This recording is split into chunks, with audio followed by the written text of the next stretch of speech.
My dear friends, nowadays we are finding a lot of enterocolitis patients which are presenting with loose motions. And the most common reason for this problem is the water in the rainy season, which is completely unhygienic, full of bacteria and viruses. So there are some tips which you are supposed to follow to avoid this kind of a deadly problem. Number one, drink filtered water, which should be clean and hygienic.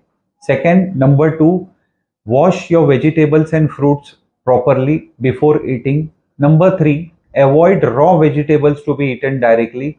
And number four, cook your food properly in a good temperature so that all the bacteria and viruses are burnt in it.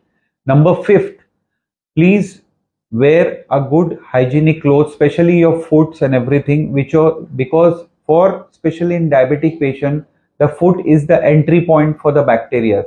So always wear a good footwear. Keep your skin of your foot very clean and tidy. Do not let it moist. Do not keep it wet.